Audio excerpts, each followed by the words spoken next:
Hi കൂട്ടുകാരെ, പുതിയൊരു വീഡിയോയിലേക്ക് എല്ലാവർക്കും സ്വാഗതം.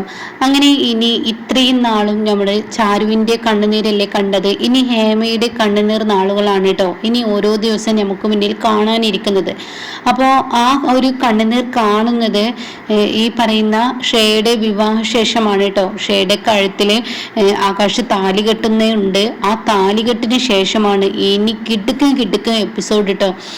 ഈ പറയുന്ന ആകാശും ഹേമയും ഈ ഷേയെ കൊണ്ട് പൊറുതിമുട്ടും. അത്രയും കഷ്ടപ്പാടാണ് അവരിനെ അനുഭവിക്കാൻ പോകുന്നത്. ചാരുവിനെ തകർക്കാൻ വേണ്ടി വന്നെങ്കിലും കൂടിയിട്ട് ഏറ്റവും കൂടുതൽ ദുരിതം അനുഭവിക്കാൻ പോകുന്ന ആകാശായിരിക്കും കേട്ടോ. അങ്ങനെ അരവിന്ദനായിരിക്കൂട്ടോ ഏറ്റവും കൂടുതൽ ദുരിതം അനുഭവിക്കാൻ പോകുന്നത്. താൻ ആ താലി അവളുടെ കഴുത്തിൽ കെട്ടണ്ടായിരുന്നു. അത് തൻ്റെ കാല് കെട്ടി എന്നൊക്കെ പറയില്ല, അത് ആ അവസ്ഥയാണ് തനിക്ക് വന്നത്. തൻ്റെ കഴുത്തിൽ കുരുക്ക് മുറുകി എന്നുള്ളത് ഇനി അരവിന്ദൻ മനസ്സിലാക്കണം. എൻ്റെ കൂടപ്പിറപ്പുകളുടെ വാക്കുകൾക്ക് വില കൊടുക്കാത്തതിന് ചാരുവിനോട് ചെയ്തതിനുള്ള ക്രൂരതയൊക്കെയാണ് തനിക്ക് കിട്ടുന്നത്. ചാരു എത്രമാത്രം നല്ലൊരു പെൺകുട്ടിയായിരുന്നു. അങ്ങനെ ഒരു മഹാലക്ഷ്മിയെ തൻ്റെ കയ്യിൽ വെച്ച് തന്നിട്ട് താനത് തട്ടിത്തെറിപ്പിച്ചതിനുള്ള ഒരു മൂദേവിയെ തൻ്റെ കയ്യിൽ തന്നതാണെന്നുള്ള സത്യം ഇനി ആകാശം മനസ്സിലാക്കാൻ പോവാണ് കേട്ടോ.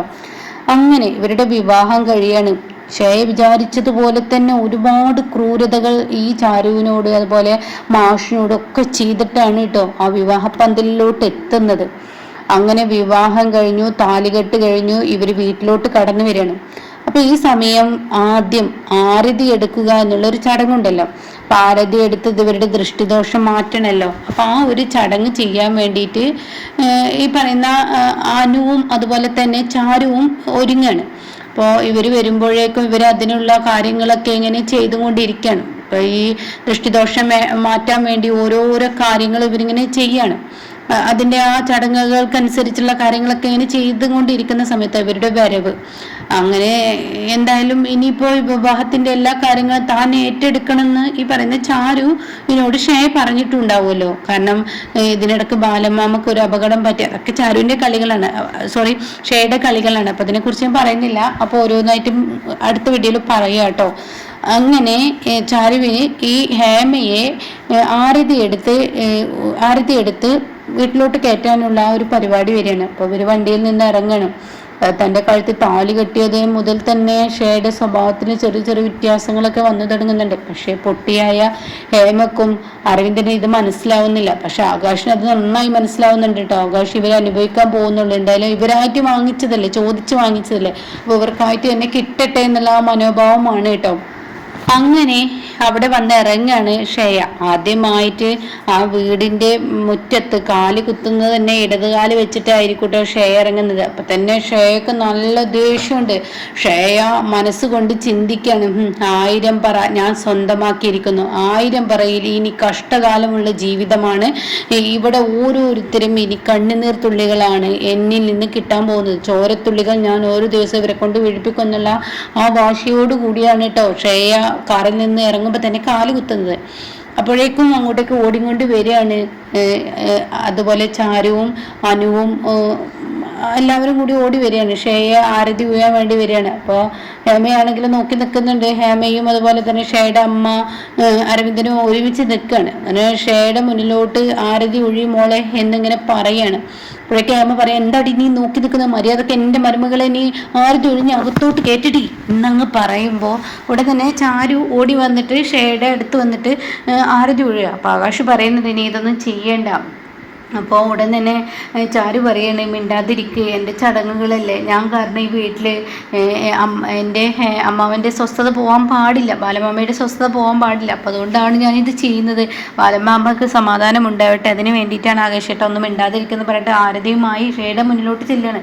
അപ്പോൾ ഷേക്കാണെങ്കിലോ ദേഷ്യം പിടിക്കുകയാണ്. ആരതി ഇങ്ങോട്ട് എടുത്ത് ചെന്ന ഉടനെ ഷേ പറയണേ, നീ എന്നെ ആരതി ഒഴിയണ്ട, എനിക്കത് ഇഷ്ടമല്ല എന്ന് പറയട്ടോ. ആ സമയം ആകെ ചമ്മി പോവാണ് ചാരു. അപ്പോൾ ഇതേ സമയം ഹേമ പറയണേ, എന്തിനാടി നീ എൻ്റെ കുട്ടിയുടെ മുന്നിലോട്ട് ദൃഷ്ടിദോഷം നീ ആടി തട്ടിക്കുന്നത്, നീ മുന്നിൽ നിന്നും ശകുനമായി നിൽക്കാതെ നീ മാറി നിൽക്കടി എന്ന് പറയണം. അതേസമയം ആകാശ് പറയുന്നത് കിട്ടേണ്ടത് കിട്ടിയത് ചോദിച്ചു വാങ്ങിയതല്ലേ, എത്ര നിന്നോട് ഞാൻ പറഞ്ഞാലും നിനക്ക് മനസ്സിലാവില്ല, നീ ഒഴിയണ്ടെന്ന് പറയണേ. ഇതേ സമയം അനുവിനങ്ങ് ദേഷ്യം പിടിക്കണേ. നിങ്ങൾ വിവാഹം തുടങ്ങുന്നതിന് മുന്നേ ഒരുപാട് നാളായി നിങ്ങൾ ഓരോ തരത്തിൽ കഷ്ടപ്പെടുത്തുന്നത്.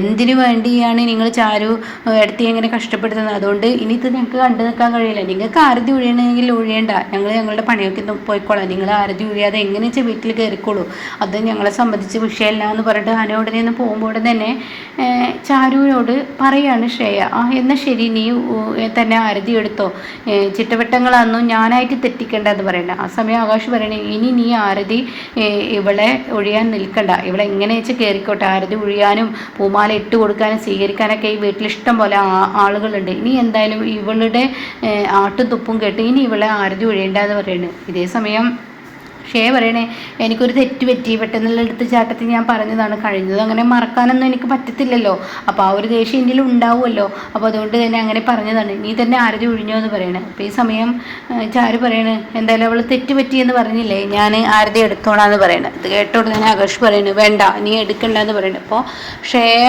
ഇങ്ങനെ പേടിപ്പെടുത്തുന്നുണ്ട് കേട്ടോ ചാരുവിനെ. അപ്പോൾ അമ്മാമ്മൻ്റെ കാര്യത്തെക്കുറിച്ചാണ്, അമ്മാമ്മന് ഒരു സംഭവം ഉണ്ടാവുന്നുണ്ട്. അപ്പോൾ ഈ സമയം ശ്രേയ ഇങ്ങനെ പേടിപ്പെടുത്തുമ്പോൾ ഉടനെ തന്നെ ചാരു, ശരി ആകാശേട്ടാ ഞാൻ തന്നെ ഒഴിഞ്ഞോളാം, ഇനി ഇതിൻ്റെ പേരിലൊരു പ്രശ്നം വേണ്ട. അപ്പോഴേക്ക് ഹേമ പറയണേ, എന്താടി നോക്കി നിൽക്കുന്നത്, എൻ്റെ മരുമകളെ നീ മര്യാദക്ക് ആരതി ഒഴിഞ്ഞ് അകത്തോട്ട് കയറ്റ്, ഇനിയിപ്പോൾ രാഹുലൻ തെറ്റാൻ വേണ്ടിയാണ് നീ നിർത്തുന്നത് എന്നൊക്കെ പറഞ്ഞിട്ട് അപ്പോഴേക്ക് ഹേമ ചൂടാവും. ഒന്നും നോക്കില്ല. പനു പറയുന്നുണ്ട്, വേണ്ട ചേച്ചി എന്ന് പറയുന്നുണ്ട്. സാരല്ല, ഞാൻ തന്നെ എടുത്തോളാം, ഇതുകൊണ്ട് എനിക്കൊരു ദോഷം വരില്ല, ഒരാരതി ഒഴിഞ്ഞ് എനിക്കൊരാളെ അകത്ത് കയറ്റാൻ പറ്റിയതിൽ എൻ്റെ അഭിമാനമായിട്ട് എനിക്ക് തോന്നുന്നു. ഞാൻ ഈ വീട്ടിൻ്റെ മൂത്ത മരുമകളായി എന്നെ എല്ലാവരും അംഗീകരിക്കുന്നുണ്ടല്ലോ, അത് മതി, ആ സ്ഥാനം എനിക്ക് കിട്ടിയല്ലോ എന്ന് അപ്പോഴേക്കും ചാരു എടുത്തിടിച്ചതുപോലെ പറയണം. അതിൽ ശ്രേയ അങ്ങ് ഉത്തരം മുട്ടാണ്. അതേസമയം അനു വേഗം ആരതിയിൽ വിളക്ക് കൊടുത്താണ്, തീ കൊളുത്താണ്, എന്നിട്ട് ആരതി ഒഴിയുക. അപ്പോൾ ശ്രേയക്കാഴ്ച മറുത്തൊന്നും പറയാനും പറ്റുന്നില്ല. അപ്പോഴാണ് ഇവരെല്ലാവരും ചിന്തിക്കുന്നത്, തനിക്ക് കിട്ടേണ്ട ആ സ്ഥാനമാനങ്ങൾ ഇവിടെ കിട്ടിക്കൊണ്ടിരിക്കുകയാണെന്നുള്ളത് ശ്രേയം ചിന്തിക്കുന്നത്.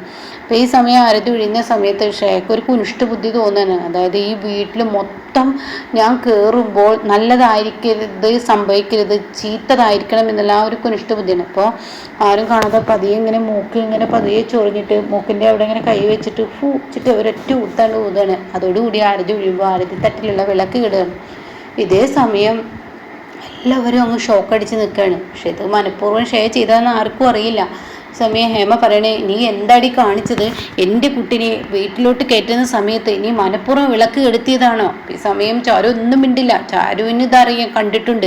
ചാരു ദേഷ്യത്തോടു കൂടി ഷേയുടെ മുഖത്ത് നോക്കുകയാണ്. അതേസമയം ആകാശ് പറയണേ, അങ്ങനെയുള്ള ആളുകളാണ് വരുന്നതെങ്കിൽ വിളക്കൊക്കെ കരിവിളക്കായി പോവും, അതിപ്പോൾ കാണിച്ചു തന്നല്ലോ എന്ന് പറയണേ. ഇതേ സമയം ഷേയ അത് പറയുമ്പോൾ ഷേയുടെ മുഖത്തടിച്ചതുപോലെയുള്ള വാക്കാണല്ലോ, വീട്ടിലോട്ട് കയറി വരാൻ പാടില്ലാത്ത ആളുകൾ കയറി വരുമ്പോൾ ഇങ്ങനെ ഉള്ളതൊക്കെ ഉണ്ടാവുന്നത്. അപ്പോൾ അരവിന്ദൻ പറയണേ, നീ എൻ്റെ ഭാര്യയെ കുറ്റം പറയണ്ട. അത് കേൾക്കുന്ന ചാരു ഇങ്ങനെ നിൽക്കുന്നുണ്ടല്ലോ. അപ്പോഴേക്കും ഷേക്ക് ദേഷ്യം പിടിക്കണേ, എൻ്റെ ഭാര്യ നീ അരവിന്ദൻ എന്താ എന്നെ പറയുന്നത്? അപ്പോൾ താലി കെട്ടി ആ സ്വാതന്ത്ര്യം അരവിന്ദനെ എടുക്കുകയാണ് കേട്ടോ. അപ്പോൾ ഉടൻ തന്നെ ഷായി പറയണേ, അങ്ങനെയൊക്കെ ഉണ്ടാവും, അതിപ്പോൾ കാറ്റിൽ ഇതായതായിരിക്കും, അത് സാരമില്ല, നീ രണ്ടാമതൊരു ആരതി എടുത്തോ എന്ന് പറഞ്ഞിട്ട് വീണ്ടും വിളക്ക് എത്തിക്കുകയാണ്. അങ്ങനെ ആരതി ഒഴിഞ്ഞ് അകത്തോട്ട് കയറാൻ പറയണേ. അപ്പോഴേക്കും ഇപ്പുറത്തെ ചന്ദ്രയോട് പറയാണ്, മൂത്ത മകളുണ്ടല്ലോ, അവളോട് പറയാണ്, നീ നെല്ലെടുത്ത് കൊണ്ടുപോവാ, അത് ഉമ്മറപ്പടിയിൽ വെക്കുക, അത് തട്ടിയിട്ടിട്ട് വേണം വിളക്ക് കയറാനെന്ന് പറയണം. അപ്പോഴേക്കും നെല്ലുമായി വരണം. അപ്പോൾ ആ നെല്ല് തട്ടുന്ന ഒരു രീതിയുണ്ട്, അത് അതിൻ്റെതായ ഒരു രീതിക്കാലോ, കാല് ചെറുതായി ഒന്ന് തട്ടിക്കൊടുക്കല്ലേ ചെയ്യും. പക്ഷെ ബോള് തട്ടുന്നത് പോലെ ഒരൊറ്റ തട്ട. ഇത് കാണുന്ന ഹേമയും അരവിന്ദനും ഇങ്ങനെ നോക്കണേ, എന്താ ഇവള് ഈ വന്ന പാടെ ഇങ്ങനെയൊക്കെ കാട്ടിക്കൂട്ടുന്ന ഭയത്തിൽ ഇങ്ങനെ നോക്കുന്നുണ്ട് കേട്ടോ. അപ്പോൾ ഇവിടുന്ന് അങ്ങോട്ട് ഇനി ഹേമയും അരവിന്ദനും ഇങ്ങനെ കണ്ണീര് കുടിക്കാണ്. താന് ഇത്രയും വലിയൊരു ചീഫ് എഞ്ചിനീയർ എൻ്റെ മകനും മരുമകളായി ഭാര്യയായി കിട്ടിയിരിക്കുന്നത്, എനിക്ക് നല്ലൊരു മരുമകളെ കിട്ടിയെന്നൊക്കെ അഭിമാനത്തോടു കൂടി നടക്കുന്ന ഹേമയ്ക്ക് ഇനി അപമാനമാവുന്ന ആ ഒരു അവസ്ഥയാണ് കേട്ടോ. നാണം കേട്ടോ, എല്ലാവർക്കും മുന്നിൽ തല കുനിക്കേണ്ട ആ അവസ്ഥയാണ്. ഇനിയാണ് ചാരു എത്രമാത്രം നല്ലവളാണെന്നുള്ള സത്യം ഹേമ മനസ്സിലാക്കുന്നത് കേട്ടോ.